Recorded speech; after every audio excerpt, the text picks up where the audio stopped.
Oh, what? I should be streaming with my GPU now instead of my CPU. Marvel Rivals was getting pretty choppy.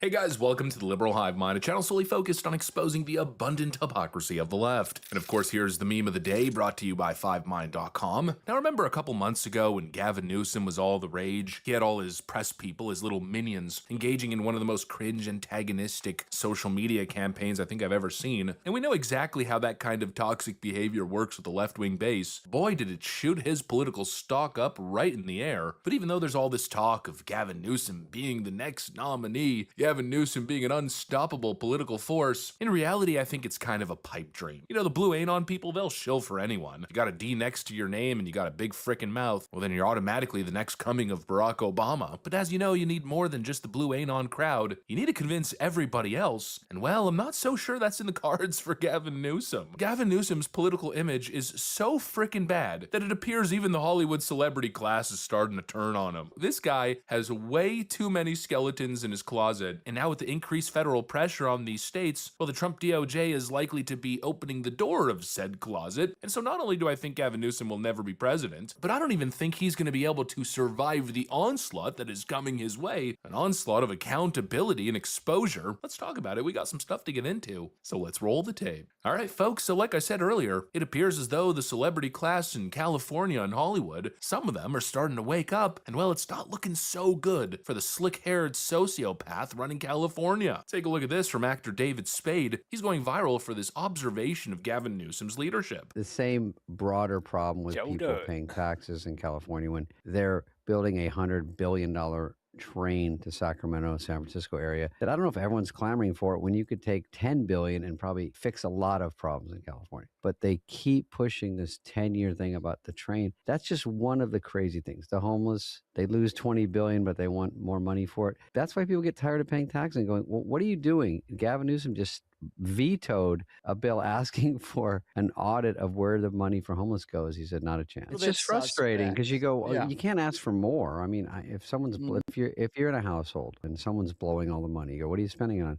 Don't worry about it. Just give us more money. You go, well, I'd like to see something. And if it's fixing homeless, great, but don't just take it and then be like, homeless has gotten worse. You go, it's like, but you just. And yes, my friends, this really happened. Gavin blocked bills for an audit multiple times. You got bipartisan bill AB 2903, which was unanimously passed, 72-0 in the Assembly and 40-0 in the Senate, and that would have forced annual public reports on where the money is going. But guess what? Gavin Newsom came in and vetoed it. He also vetoed similar bills, namely AB 2570 and AB 2093. In other words, Gavin Newsom doesn't believe in taxpayer transparency. And I wonder why. Well, obviously, it's because nothing makes sense in California. They spent billions upon billions of dollars and achieved nothing. In fact, they achieved negative results. Things got worse. I mean, look in California, homelessness has reached epidemic levels. In fact, it's so freaking bad that the official webpage for the Los Angeles, California 2008 Olympics sports a beautiful photo of downtown Los Angeles. And well, people noticed something a little bit peculiar in that photo. It appears there's homeless encampments and trash frickin' everywhere. I'm on the website right now for the Olympics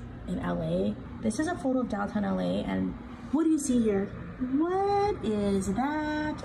That is a homeless encampment that you will see if you drive down the 10. Yep, you will see that. Or the 110. They're not lying about it, but at least Photoshop that out. Look at the trash. Look at the trash. What are we gonna do, Mayor? What are we gonna do to prepare for the Olympics? Because this here, hey, that's the real LA. This is Gavin Newsom's California on full display. I mean, you literally cannot make this stuff up. The official Olympics website showcasing California as the host state, there's homeless encampments in the photo. You know, they probably took all kinds of photos, and this was likely the best one. They were probably going through all the photos they took. Oh, fentanyl zombies. Oh, meth maniacs in this one. This one's got syringes and feces everywhere. And so they settled for, you know, trash and homeless encampments. It's an absolute disgrace. And obviously it's a story of abject failure. All this money spent and nothing achieved, probably because the money wasn't spent effectively. You know, I always say throwing money at an issue doesn't solve the issue, but I don't think that's necessarily inherently true. You know, I feel like it's more true in terms of governmental spending. You know, there are probably a lot of social issues that could actually be solved or at least ameliorated with taxpayer dollar injection. But the problem is you've got all these corrupt, greedy bureaucrats who obviously have no real intention of solving these problems because they want the gravy train. They just want to continue siphoning more and more dollars. And that's obviously what was going on in California. I mean, we're talking tens of billions of dollars spent on all kinds of different issues. Homelessness, mostly flat land, spending billions of dollars on the project and again achieving nothing. You could almost argue they didn't even get a freaking shovel in the ground yet. They've built like a tiny little bit of track. That's about it. You know, the issue is less throwing money at a problem. The issue is less that you can't fund solutions. It's that the moment you put it in these government bureaucrats' hands, it just gets siphoned off. We're talking massive corruption. Look at what's happening in Minneapolis. And well, one thing I think we know for sure is that whatever we're seeing in Minneapolis, it probably pales in comparison to the massive fraud and corruption and waste in California. It's probably so much worse. And it's obvious that's probably why Gavin Newsom wants to veto these bills. That's why Democrats are doing everything in their power to seal the documents, to hide them. That's why they're refusing to cooperate with these Fed inquiries. And this is happening all over the country, in every single Democrat state. All the red states sent us their data to help figure out what that looked like.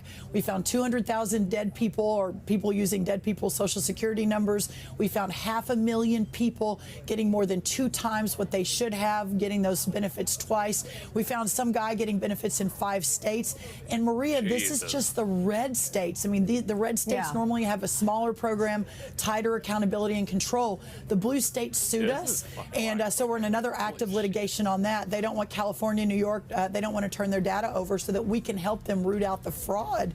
And then the Minnesota piece, of course, which we've all been covering, is remarkable. So we are in court. We're going to work really hard to make sure we're protecting the American taxpayer and the people who actually need these programs. They're hiding the money trail, probably because it's going to lead right back to their pockets and their cronies. I mean, no wonder homelessness exploded despite the cash. They created an entire money laundering scheme out of it. They created a homelessness industry. The intent was not to solve homelessness, but to create purpose for all of these consultants and on-the-ground specialists and programs. The money was siphoned by left-wing bureaucrats. I'm telling you, once that Gavin Newsom closet is opened, it's going to be a full-on disaster. It's going to make Tim Walz look like a small fry. And what's likely to follow is the absolute implosion of Gavin Newsom's political stock, which is already kind of happening. Just him the other day with Ben Shapiro stating that he didn't believe that ICE were terrorists. You know, that's already got him in some pretty deep trouble with the Democrats, with these radical left-wing extremists. But everything that's been exposed with Gavin Newsom, that just being the tip of the iceberg, this guy's got so many skeletons in his closet. And just look at what happened to Tim Walz's career. I mean, this guy was rocked by all the exposure in Minnesota. And to be honest, at this point, I'll probably be doing a video on this tomorrow, I'm starting to get convinced that Tim Walz might be facing criminal prosecution here. But you know, it's been so bad, the pressure has been so immense that he's been forced to pull out of the governor's race. Well, what do you think is going to happen when California becomes the focus of fraud, waste, and abuse? Gavin Newsom's little vetoes on these bills, that's just the tip. Once the truth starts being revealed, Gavin Newsom is toast. He's not running for president. In fact, you see in so many polls already, Kamala Harris is taking back her spot as the #1 pick for Democrats. And I gotta tell you, that puts a massive smile on my face because there's all these push polls showing that she's gonna beat J.D. Vance. She's doing better than Gavin Newsom against J.D. Vance. And same thing against Marco Rubio. I don't know, I find that hard to believe, but I'm also not exactly stopping these left-wingers. No, go for it, I say, please. Run it back, 2024, round 2, pick cackling Kamala as your leader. I really couldn't think of a better Christmas gift. But anyways, it appears Gavin Newsom is in trouble, politically and possibly legally. We'll be following the story. That's what I got for you guys. Thanks for watching, and I'll see you on the next one.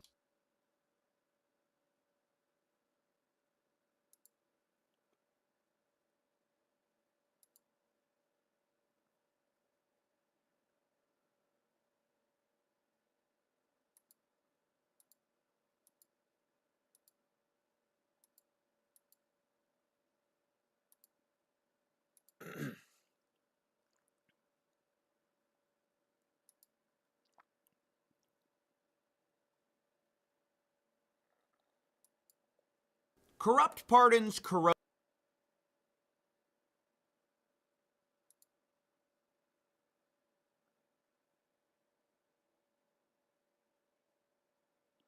Yeah, I totally would have voted for Trump had he pledged to pardon loss in 2020. Trust and lead to the inevitable feeling that crime is legal if you know the right guy, if you can afford to pay off the right person. And sadly, we're seeing more and more of these pardons coming out where the people getting the pardon are donating to specific political organizations related to our White House. Specifically, there's an example of felony bribery and other charges where the daughter donates $2.5 million to MAGA Inc., and then later another $1 million to MAGA Inc., and then suddenly her dad and a bunch of other people who were being charged and led to be sentenced, they suddenly get off. They suddenly get a pardon. None of them have to face accountability. And the question is, what does that do to our country? What does that do to the soul of the people who are trying to live right, who are trying to do things the right way? What does it do to watch people who have money and access and power kiss the ring and then get away with fraud? It makes you not believe in ultimate justice. I also want to point out that another guy who received a pardon, David Levy, he was convicted by a jury in 2019 for his role in a scheme to defraud bondholders while he was the co-chief investment officer of a New York hedge fund. Now, when he was convicted, the person said in the verdict, a warning for all the fraudsters out there, no matter how slick you think you are, liars, frauds, and cheats never win. That really is what we all tell ourselves at night, right? We say, hey, it's not worth trying to cheat to get ahead because ultimately you will be caught. Ultimately, you will be brought to justice, except when you just get a pardon instead. Like, except when the powers that be reach down and go, actually, we're going to go ahead and take that back. And I think a good example of this, like just like in my own life, I watched myself experience the disappointment here, was in a non-pardon way. There's this guy, Sheldon Johnson, who appeared on the Joe Rogan Experience. He was a guy who was a violent offender, and later he gets, let out of jail. It's kind of like a story of rehabilitation, mercy. That's how it was pitched, except then the guy later murdered someone like a month later.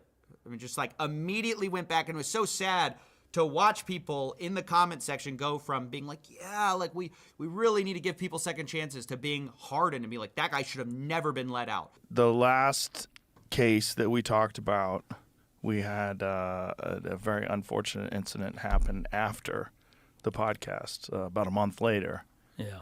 The gentleman beheaded somebody. And that was its own type of corrosive experience, because obviously that's a sad thing to see somebody get basically a second lease on life and just throw it away. But then it also hardens something inside of you where the next guy who asks for a second lease on life, you're less likely to be like, yeah, I think that person should, because you're more hesitant to allow the opportunity of re-victimization. And I'm kind of experiencing that right now with the current era, because we're seeing some of these people who not only they're getting special favors, obviously there's sort of this pay to play going on. Some of these people are then later re-victimizing people. I mean, this is the saddest part of it. Like, I recently learned of this guy, Eli Weinstein, who in the past term of Donald Trump was commuted, which means that his restitution wasn't forgiven, but his prison sentence was just over. He had been sentenced to over 20 years in jail for this horrendous fraud scheme where he pled guilty to a $200 million Ponzi scheme involving phony real estate. So ultimately, he was ordered to over 20 years in jail and $215 million in restitution. So he gets let out, right? We give this guy mercy. But after that, pretty much immediately after that, he starts planning a new scheme. I mean, it's like the same thing with like Sheldon Johnson. He starts planning another substantial scheme to defraud investors and does another Ponzi scheme, re-victimizing a whole new group of people, which means the pardon was a huge mistake. I mean, we just caused a way more damage by letting this guy out, and now he got indicted again. Like by the Justice Department, again, this is the second time. And this time, the Ponzi scheme involved scarce medical supplies, baby formula, and first aid kits supposedly destined for wartime Ukraine. Weinstein didn't try to make his victims whole. He made more victims as alleged in this indictment. It's like, that is dark. That is a very sad thing to read. Except what's sadder is that guy is now going for a second pardon. He is pitching himself for a second pardon to get out of it again. And what is he going to do if he gets out? I mean, I'm not a mind reader or anything, but I would guess he's going to do it all over again. I'd be like, obviously, right? So this is a Bloomberg original, which talks about Eli Weinstein and his schemes, and the reporter says this. One person that I've spoken to for my reporting says that Weinstein has been reaching out to people, asking if they'd even consider working on his bid for a pardon. This would be quite extraordinary. Weinstein was found guilty in 2025. Our reporting suggests that he is also trying to build a team to fight for a second commutation. Now, I know it seems hard to believe that someone could be so arrogant, narcissistic, and like delusional enough to think they could get a second pardon after doing basically the same thing all over again. But if you thought that like I did, you'd be very mistaken, because we just did that.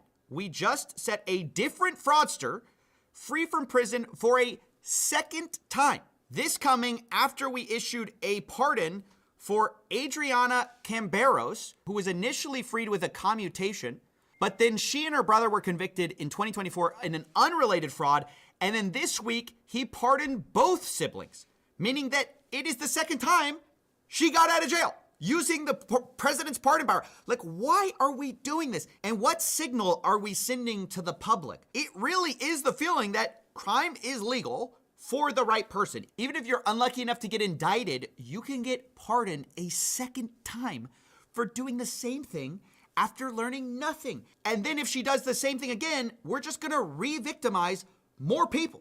I cannot tell you how frustrating this is as somebody who cares about scams, who cares about fraud. It's so uncommon for it even to go through the long judicial process. You are seeing the 1% that actually get in trouble for this stuff, and we're throwing out the people who actually do face justice. I mean, it is so disheartening to see. And part of the reason I'm even covering it is because I so much didn't want to cover it. I've gotten sick of covering all the unjust pardons, the fraudster self-dealing pardons. But that itself, I realized, is like the acid doing its job on my soul, where I get sick of it. I get used to the idea that crime is legal, so then I don't cover it. And then I just accept that that's the status quo. And that it should not be the status quo. I know it kind of is becoming that way, but it is gross to see still. And I still need to remind myself that this is not normal. This should not be the case. And we should not be giving pardons to fraudsters who have conflicts of interest in the White House, or who are going to go on and do the exact same thing. So I'm really just making this video to try to remind myself and others that this is not normal. It's bizarre. It's happening, but we should not accept it as the status quo or as something that's acceptable. And yeah, that's basically it.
Big thank you to Nebula for sponsoring this video.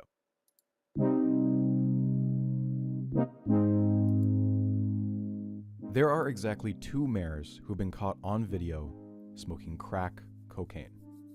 In 1990, the mayor of Washington, D.C., Marion Barry, was arrested in a hotel room during a sting organized by the FBI. And in 2013, Cocaine's a hell of a drug. the Toronto Police Force announced they had obtained a video of Mayor Rob Ford engaged in what appeared to be illicit activities. Besides this one critical fact, there are very few similarities between the 2 men. Barry was a progressive civil rights activist from the South, and the first to ever become a mayor of a major American city. Rob Ford was a loud fiscal conservative with a love for coaching football. If we had a third data point, maybe we could draw a trend line of some sort. But for now, all we can say is that it's extremely weird that it's happened twice. Despite their controversies, their personal failings, both men have fervent supporters even years after they passed away. Although both major scandals in their own eras, Rob Ford's occurred at a time when the internet was widespread. You know the climax already. I remember Rob's. It was suspicious as Odds fuck. are you've seen the infamous video. Odds are you've seen this one too, and you know word for word what he says right after this. I've never said that in my life tour. I would never do that. But I bet you know very little about the man behind those clips. There's a common myth about Toronto that's been debunked many times over. Around the turn of the millennium, the United Nations called Toronto the most multicultural city in the world. This claim has been repeated for over 20 years, and the city would even put it on promotional material. Except, the UN never said anything like this. It's also not true. Miami technically beats out Toronto for having the most foreign-born residents. But because it's close enough to the truth, because it feels true, it's persisted, even to this day. Like Toronto itself, Rob Ford is plagued with myths that don't hold up to scrutiny. That he saved the city $1 billion. That he donated his salary to charity. That if things had gone differently, he would have been re-elected. That despite his personal issues, when he wasn't struggling with addiction, he was actually a pretty good mayor. Because his story ended somewhat tragically, and because for most people their only impression of him are clips, where he's admittedly being very funny, his reputation has been softened, and his worst moments overlooked. Any documentary about Rob Ford that focuses only on the spectacle of his scandals and doesn't try in the slightest to evaluate his policies is frankly not worth watching and not worth making. Rob Ford the man was complicated. His legacy is not.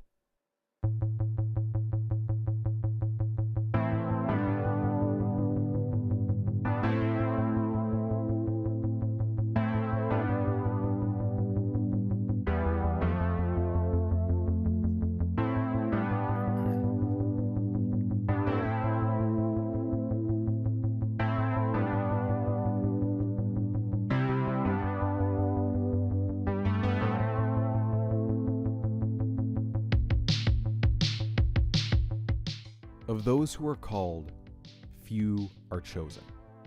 This is the line that is etched into the gravestone of Rob Ford's father. It's a line that his family often repeated as a mantra. When Rob later ran for mayor, he explained it to a reporter by adding one more line.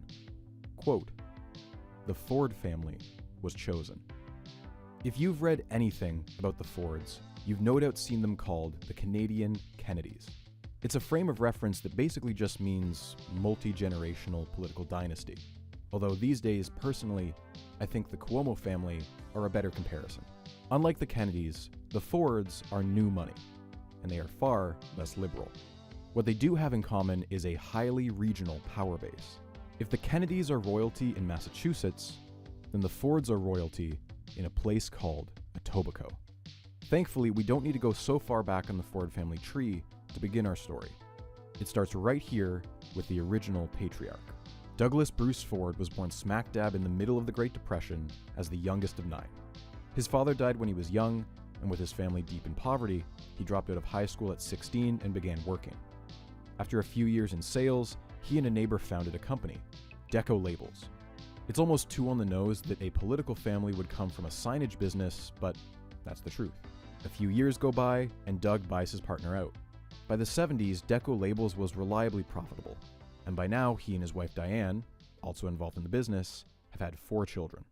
The eldest two, Kathy and Randy, have spent most of their lives out of the public eye. Kathy has struggled with addiction since at least the 90s, and was forced to endure some horrific... Nope.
Welcome back, my friends, to a massive week of Starship updates, not just at one launch site, but 3 in action. We have a string of neat stuff to see around all the various locations. With that, the urgent return for Crew 11, Falcon 9 sending some sweet missions into orbit in this unique rideshare, an update on epic lunar action coming with the Artemis 2 mission rolling out, and even the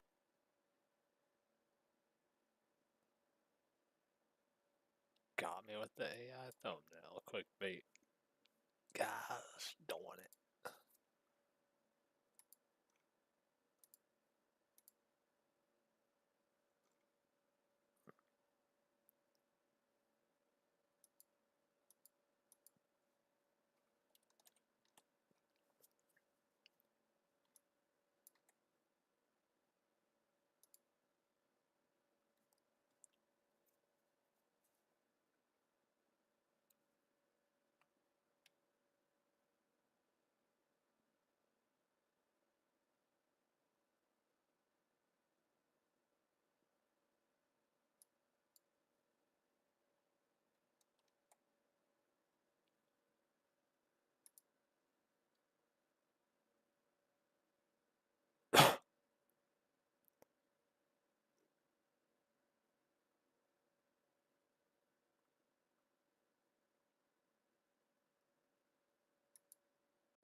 What a stroke of luck that we've just kind of thrown away.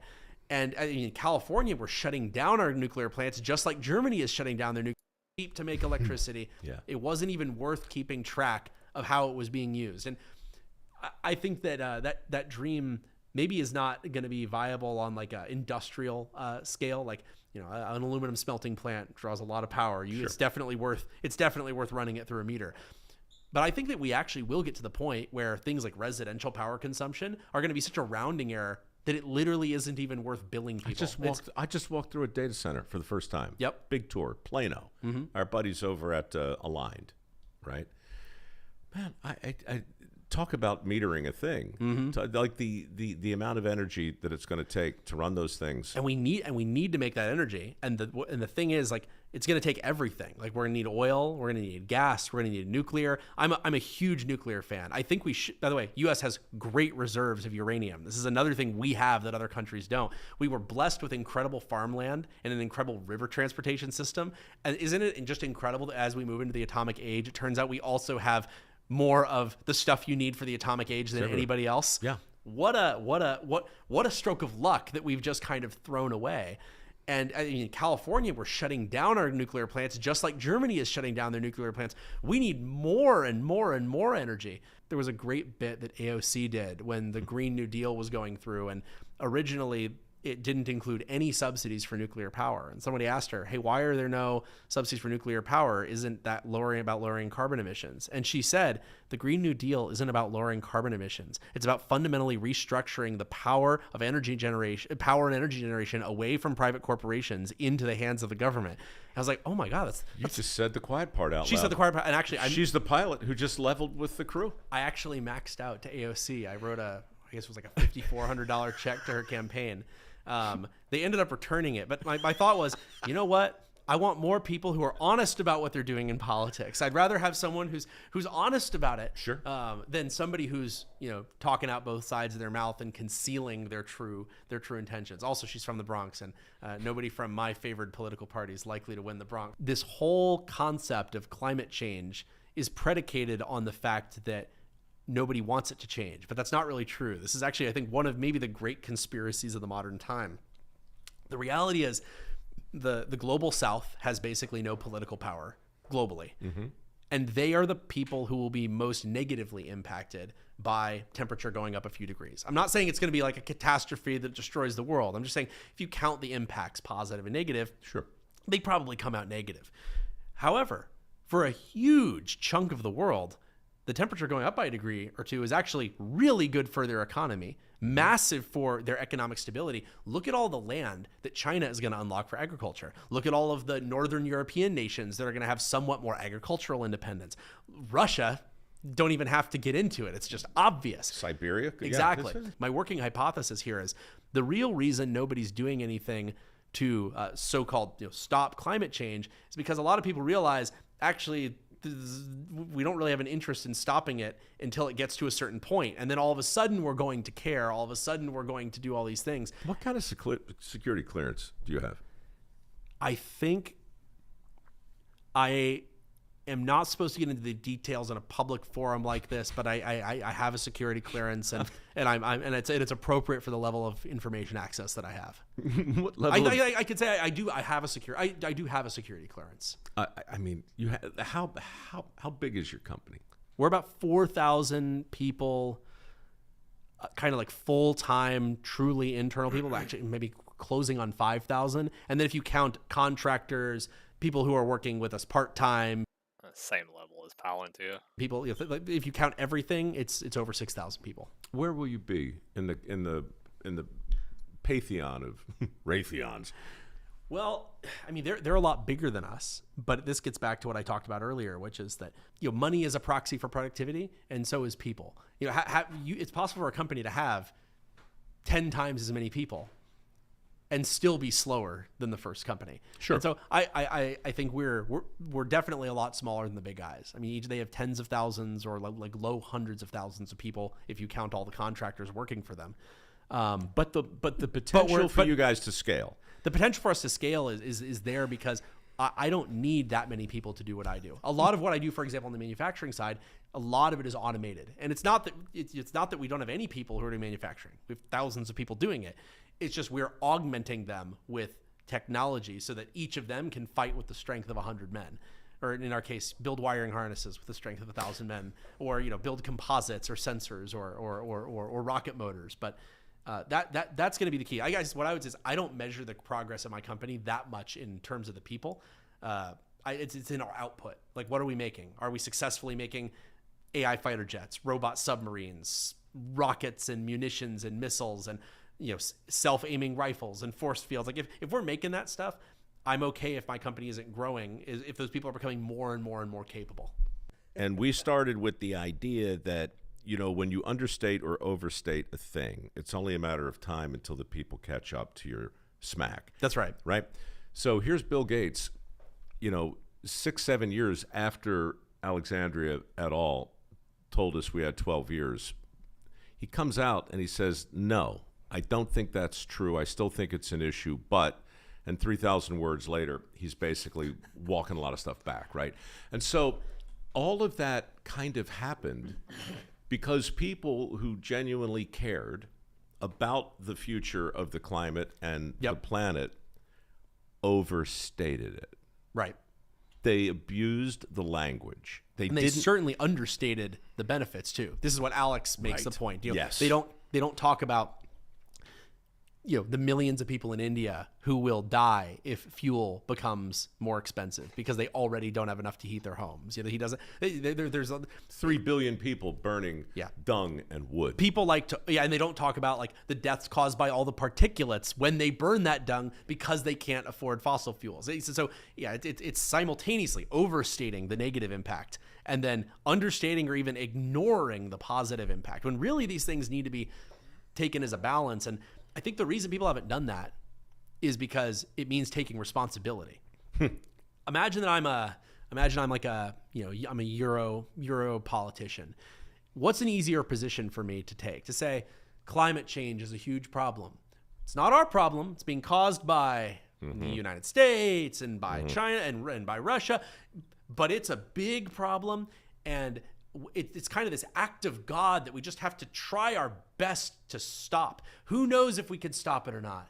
Well, we're going to do our best to be good moral people and fight the good fight. Or imagine a position where he says, I believe the global climate should be exactly this. The average should be the average should be 65 degrees Fahrenheit right along the meridian at exactly this point, and that should be our climate target because that is what I believe will harm the right number of people and hurt the right number of people. And people.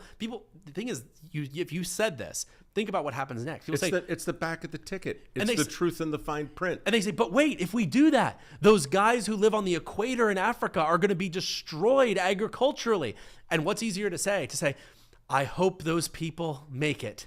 Or to say, I am willing to trade the prosperity of that African nation for our agricultural security and doubling the number of crop yields that we get from our marshy fields. And to do that takes you have to own it and take responsibility. And so I think the real reason that people have been talking about climate change as this huge problem where everyone's causing it and all we can do is fight it together is because nobody has to take responsibility for the winners and the losers. And I wish we would just be honest and say, you know what, we're going to pick a temperature. That's what it's going to be. There's going to be winners. There's going to be losers. We can fight it out in the UN. That African nation can come and make their case.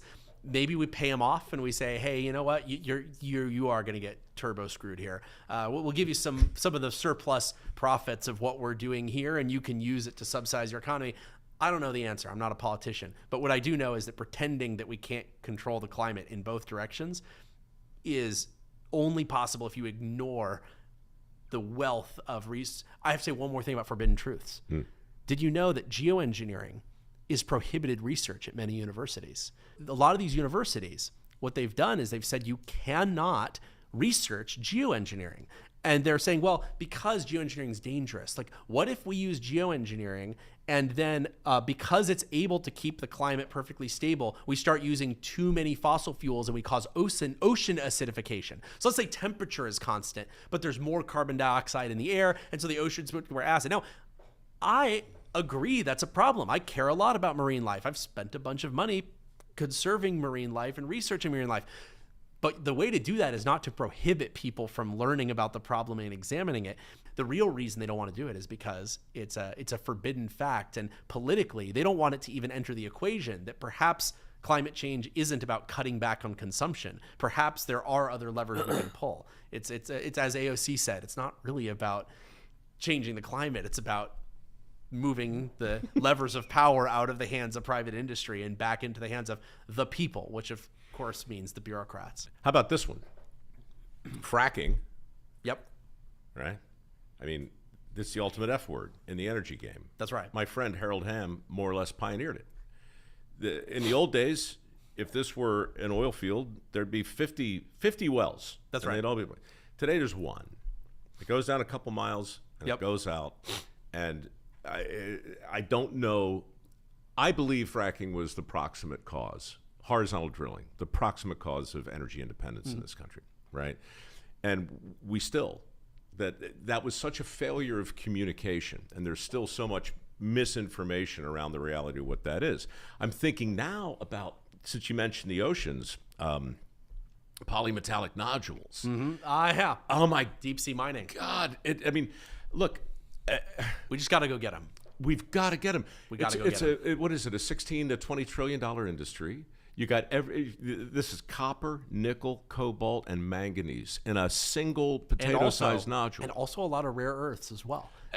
And they're there. A few months from now, it's going to be headline. We're going to have the same giant conversation about the ethical, moral dilemma of going down 5,000 meters and scooping up these rocks. And That's right. Meanwhile, there's the rainforest, or what's left of it. That's right. Well, actually, here's another thing that's there. We're going to be doing all of this, debating whether or not we should be doing this mining. Meanwhile, Europe and America are going to keep paying for Russian minerals that are only in Russia that we could be getting off of their supply. Same thing with oil and gas. I mean, Germany's given tens of billions of dollars to Russia. They've given them more oil and gas money than they've given Ukraine's arms support. And so like these things have a real trade. When you say we're not going to drill for more oil and gas, what you're really saying is we're going to fund Russia's war in Ukraine by giving them money for their oil instead. That's actually the real trade that's going on. But it's kind of out of sight, out of mind. That's another country. I need your opinion, or maybe even your advice if you want to give it. I've been at this 17 years now, trying to reinvigorate the trades. That's right. Right, and we've had a huge amount of progress. In fact, this year we had 10 times the number of applications as we did the year before. Wow, that's extraordinary. I'm not doing anything different. Something's tipped. Yep. Right now, I look at the maritime industry. You know, they need 250,000 welders and electricians for submarines. There's going to be another 100,000 for the deep sea mining, automotive, energy, AI, so forth. Like the stakes are really real, and I'm a little freaked out because after that conference where I met you, I went to a few others. Yep.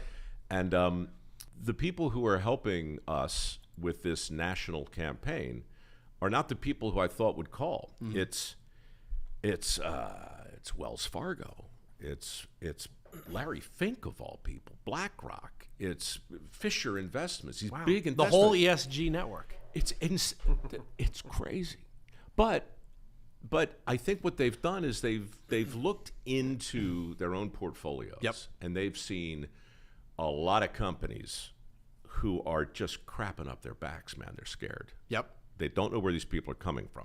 So the question is, I believe we need a national campaign, certainly a series of statewide campaigns. I think I can get the money necessary from some unlikely places, but it's still, this is the Manhattan Project in my world. Yep. Who do I talk to? How do I get the attention of the people who are truly at the grown-up table, who I know want to help, but are having a hard time looking at the difference between a big persuasive campaign versus another scholarship program? Sure. Like where do you think that communication needs to be? That's interesting. Like what you're talking about, a persuasion campaign versus, let's say, just another scholarship is actually probably a better use and more productive use of money. And then you don't have to pay for someone's education so much as convince them, hey, the U.S. is back. This stuff is real. The vibe shift is underway. Yeah. The stock market goes up when the president says that he's going to hit 6% GDP growth. Partly because people just psychically decide, well, if he's saying that and they're going to make policy that makes that happen, that means things are going to go well. People also choose careers on this. High schoolers decide what their degree is going to be in this. Like gold rushes are real, and you can create them by saying that they're going to happen. There's gold and then there are hills. Exactly. And so a persuasion campaign of what you're talking about probably makes a lot of sense. It's probably effective. However, my initial read is you're stepping into a poisoned environment. You're stepping into a world where one of the big problems that this government has been trying to solve is that there's been tons of money going out to these kind of softer, harder to measure things, and like gender awareness in Uganda, and isn't it good that we do this, or helping kids learn to code in Rwanda. And the problem is those campaigns, so many of them were just graft, fraud, and badly executed on top of it. Badly executed. Things that were meant to be built didn't get built. Things that were meant to happen didn't happen. And there were a lot of things that we shouldn't have been doing. Like, I'm kind of glad it didn't work because they were ridiculous propaganda campaigns anyway. So unfortunately, you're stepping into a poison. It's like a poisoned well problem. You have people who have made these things look like they're bad.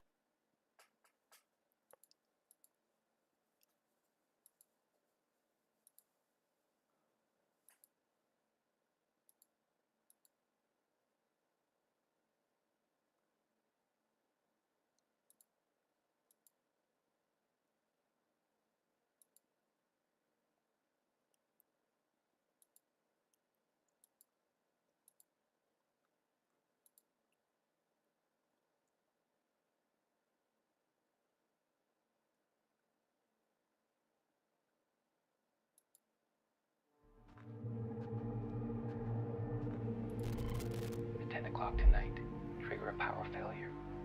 Can you do that? Yes. Turn it off. Okay. Locked in a concrete cell beneath their feet, an intelligent robot named Ava is counting down the minutes until her cell door opens. The proof that Caleb made good on his promise, and the climax of the entire film. The only problem is that this top secret plan was recorded. It allows me to do this in full view of you both. Place a new camera in there. Battery powered, of course. And then... You have to help me. I'm going to. Caleb is caught red-handed at the most critical moment, 1 minute before the planned escape. Better luck next time, I guess. It seems as though the bomb has been defused. But how did Nathan know this was going to happen? Well, this is the exact outcome he planned for. He set the stage perfectly, so Caleb, oblivious and under false pretense, would decide of his own free will to rescue Ava. Ava was a rat in a maze, and I gave her one way out. So my only function was to be someone she could use to escape. Yeah. So looking at the bigger picture, the experiment to test Ava's AI was a success. Sure, Caleb feels used, but he played an essential role in a world-altering event. I'm sure he'll get over it in time. But that's not gonna happen. Before the night ends, both Nathan and Caleb will be dead men.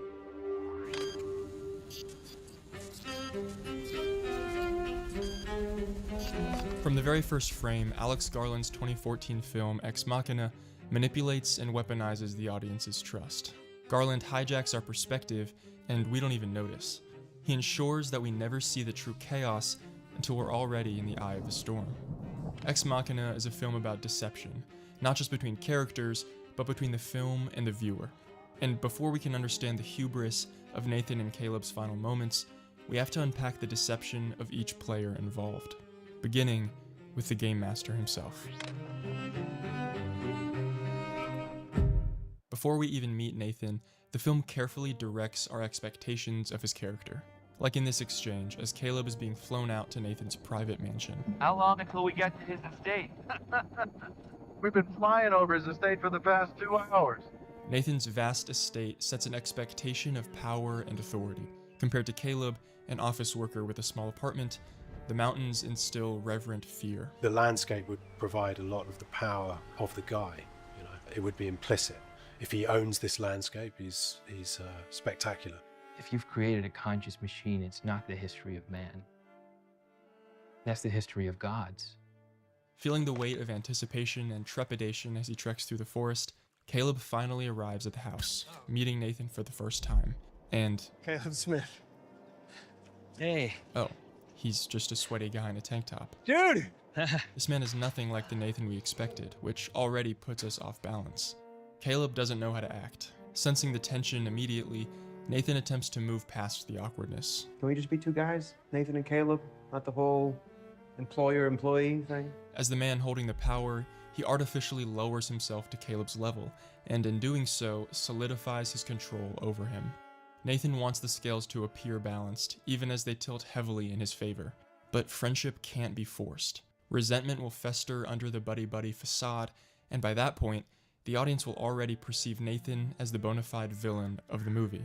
It's good to meet you, Nathan. It's good to meet you too, Caleb. You can hear it in the dramatic pause he takes and the way he intonates his response. Nathan clearly isn't trustworthy. That uneasy feeling persists for the remainder of their 7 days together. His shifting tone from old friend to chastising parent to sinister interrogator is a constant and humiliating reminder of who's in control. No, it's okay. You're all right. The more control that Nathan demonstrates over Caleb, the more we're trained to punish him for it.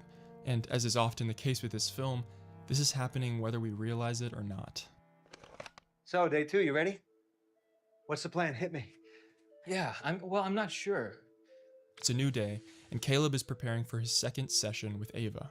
Established methods like the Turing test aren't getting him anywhere as far as scientifically proving that Ava is sentient. It's a closed loop? Yeah, like testing a chess computer by only playing chess.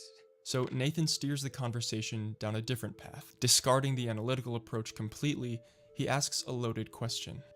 How does she feel about you? In a single sentence, Nathan forces Caleb to make two assumptions. First, that Ava has feelings at all, and second, that her feelings deserve to be taken seriously. Per Nathan's design, Caleb has already fallen for Ava on the first day, and these assumptions stoke his desire to view Ava as human, a real girl.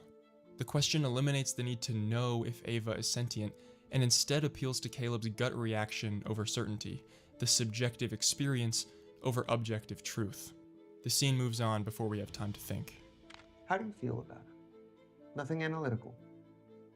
Just, how do you feel?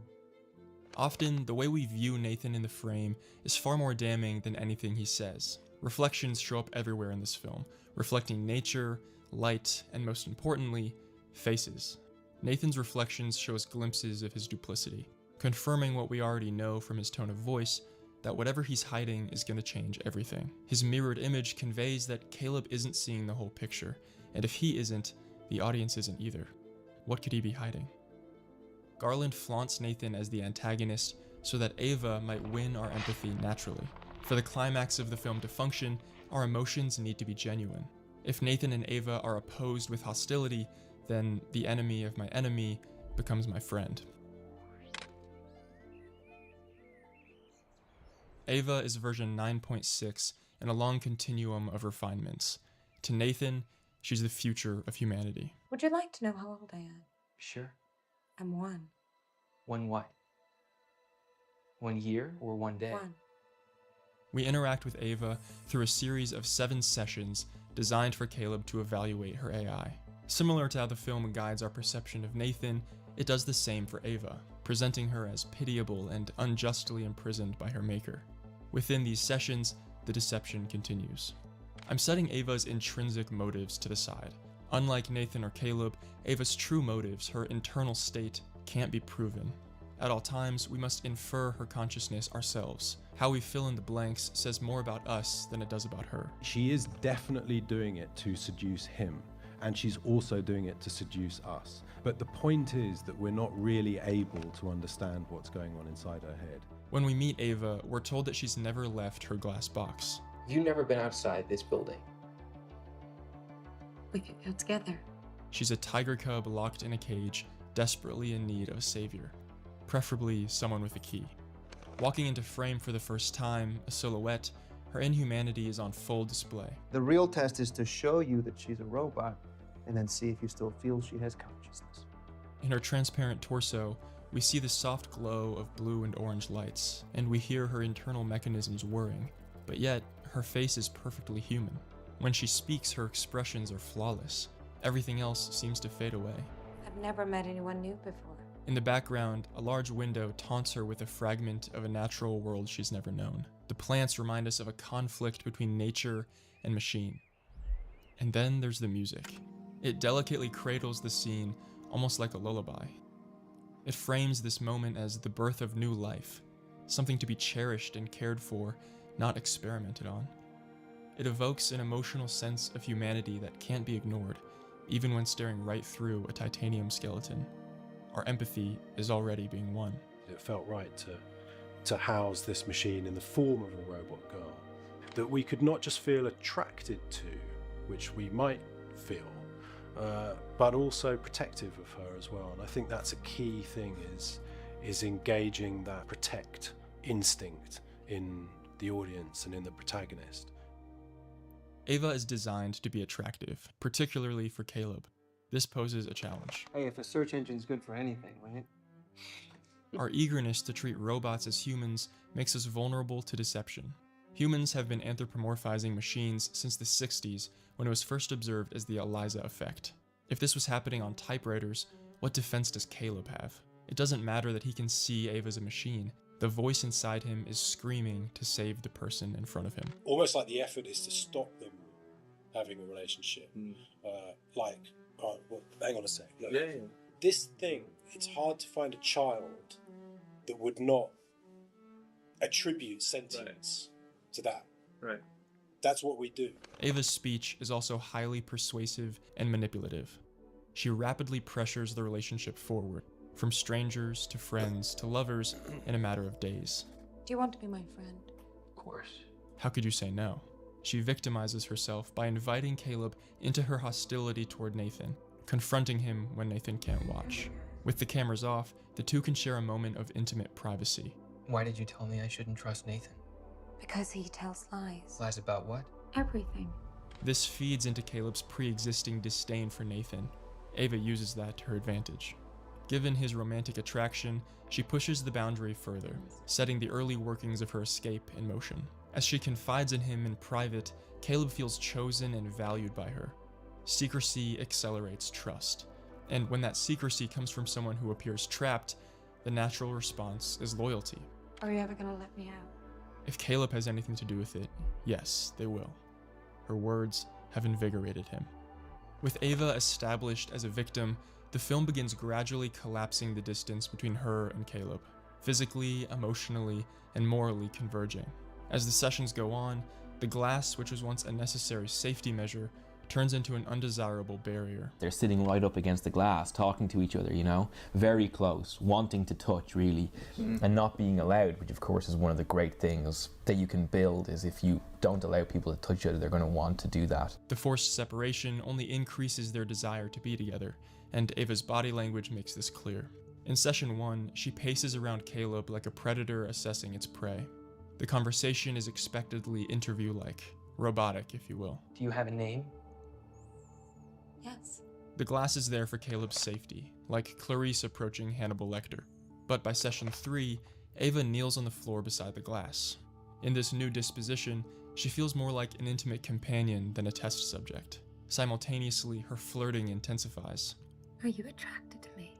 What? In the very same session, she puts on clothes for the first time, one step closer to her goal. Finally, she touches the glass. She's projecting a longing to be with him, to touch as two people. Caleb doesn't observe the rip current pulling him closer to Ava, and neither do we. Question 5. Do you want to be with me? Ava's unsolvable nature is her biggest advantage. She may look like the victim, but she's controlling everything to escape. As Caleb sits, encased in his glass precipice, Ava moves an open space around him. The camera gives her freedom, while confining and exposing the one who's actually trapped. She looks down on Caleb through the glass, visually indicating her dominance. Even when she isn't present, everything revolves around her. In the final moments of the film, as Caleb wakes from unconsciousness, sprawled on the floor, Ava gazes upon his weakened state. Even with a shattered arm, he's firmly in her grasp. Stay here. She turns her back on him, leaving the fragile human behind. The man who did everything in his power to set her free, who believed she loved him and wanted to be with him. She takes one last look as the elevator door shuts. He was supposed to be in the elevator too, but instead, he's locked in a glass tomb. What was his name again? Opening at Caleb's desk at the start of the film, he looks directly into the camera, right at us. From then on, it's clear that Caleb and the audience share a unique bond. It's a funny one because he has to carry the weight of all that the audience is learning. He carries himself throughout the movies. The same bit of imprinting and the same process is happening. So as he's being seduced, we're being seduced. And as we're being confused, he's being confused, and we match each other. That's the intention. In binding us to Caleb's perspective from the start, the film clicks the hammer in place, a weapon to be used later. This is a Garland film, after all. He can't just give us a reliable narrator. At any moment, our bond to him can be severed, destabilizing our perception of reality, and we wouldn't even realize it's happened. Spoiler warning, this is exactly what happens. There's some sort of strange baton passes, baton exchanges that happen within the story that should be invisible almost as they're happening, and suddenly you realize, oh, hang on, this is all changed. This shot, as Caleb sits across from Nathan, passed out drunk on the couch, confirms the power inversion. The camera slowly pulls back from Caleb's face as he stares at Nathan. He patiently waits for the drunken ramblings to give way to unconsciousness. Then, he swipes Nathan's keycard. But this isn't the shift. That already happened. There's a shift that happens about 2/3 of the way through the movie that we don't see, but that happens, which is that Caleb takes control.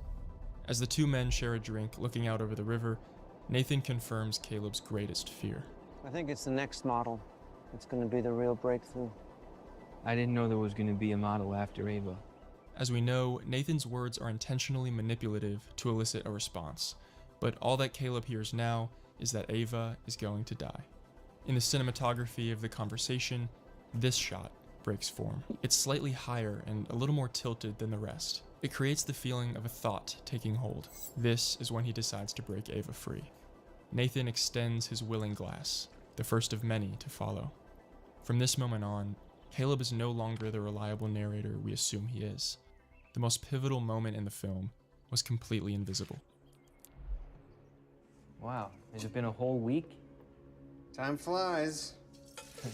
Man, but what a thing we've shared, huh?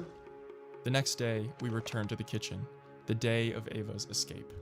Up until now, every element of the film has made us hate Nathan, love Ava, and align with Caleb.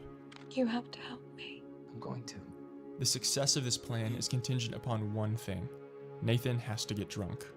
His alcohol abuse has been evident from his first introduction. You know what? So why would he turn a drink down now? We need to drink to that. Oh, no, I'm good. You go ahead.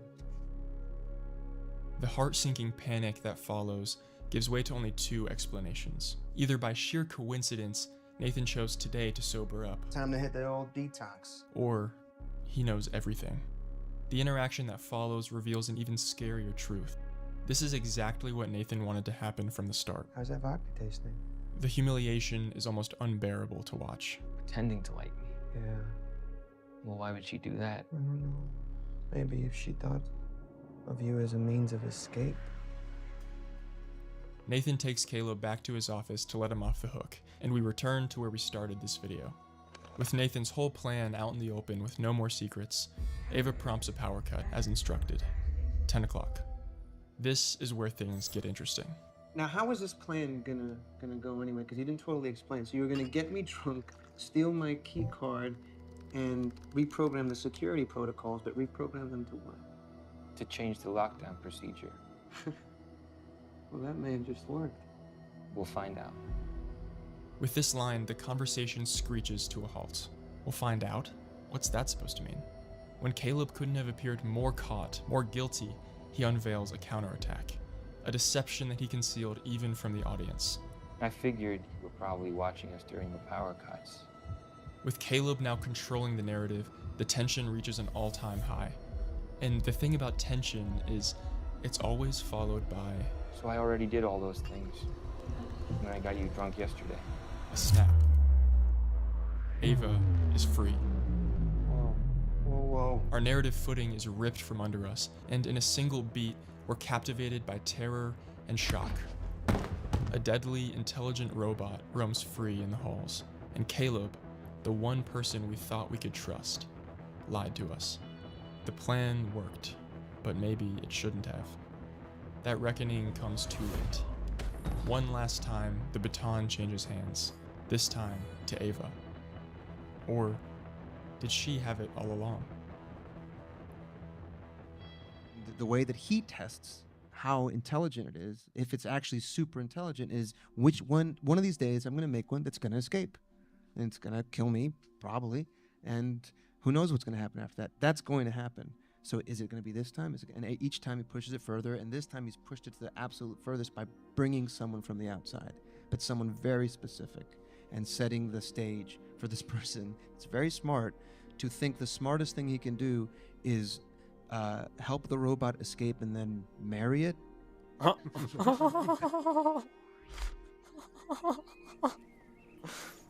Garland weaponizes our empathy and points it back at us. He coerces our loyalties and disloyalties, only to reveal at the most critical moment that no one can be trusted. As Ava steps into the real world, my reaction will be different than yours. Watching the light of the sun warm her face, no longer an abstract concept, but the real thing, you might be cheering her on. Maybe you find it terrifying, or maybe somewhere in between. The point was to create a movie that gives the audience the freedom to write their own ending. When you write a story, what you're actually doing is writing half the story, and the other half of the story is provided by the recipient, you or whoever else, and their agendas and their interests and their lack of interests. One person might find a story very rich, another person might find a story very empty. It's the same story. The many layered tests, Nathan testing Caleb, Caleb testing Ava, Ava testing everyone, they're all part of Garland's test on the audience. Not one to pass or fail, but one that reflects our opinions, values, moral judgments, and spiritual beliefs back to us. The agenda was more to pose questions than to provide answers, because many of these questions don't have answers, but there's still a value in having the question to talk about. Because some of the things in the film are quite contentious, I suppose. At the very least, I've got a responsibility to be thoughtful about it. For me, I can't help but view Ex Machina as a warning. A world where robots coexist, undetected and indistinguishable from humans, is terrifying. It's a world diminishing the soul, a world of men playing God. For what purpose would a conscious species exist apart from God? Of what value are robots on a rock in space? Garland holds a very different view than mine, one in which Ava is the protagonist. Alex's version is he's totally pro AI. He thinks it is the right thing to do. He considers it a happy ending. And I don't consider it quite that. I think I was also trying to slightly reframe the way we look at AI. In the film, that's presented as a kind of a relationship more like a parent and a child, because there's no God involved in it. It's a human creating a new consciousness, which is what parents do. Then suddenly the sense of the AI moving away, I would argue, maybe is changed. It's less alarming, because we want of our children that they have longer lives than us, and lives as good as ours, if not better. If humans are simply animals with no divine creator, purpose, or life after death, then no intrinsic value is lost by replacing them with machines. At that point, it's simply evolution. Ava isn't a monster, she's a successor. Just before she leaves the building, she looks over her shoulder and she smiles. And I thought, after all the conversation about tests, in a way, the best indication you could have of the interior state of someone is if they are not being observed and they smile. In the final moments of the film, as her shadow disappears into the crowd, she becomes one of us. Garland doesn't tell us how to respond. It's your call. So, humans having relationships with machines? Yeah, no problem. Try and stop them. Do you think that's bad? I'd love to hear your thoughts on this film in the comments. If you enjoyed this video, please consider subscribing, and I'll see you in the next one. Like and subscribe. I think I might become a Luddite again, just anti-technology for a little bit. Sorry, my cell phone's ringing. Hold on. I'm just kidding.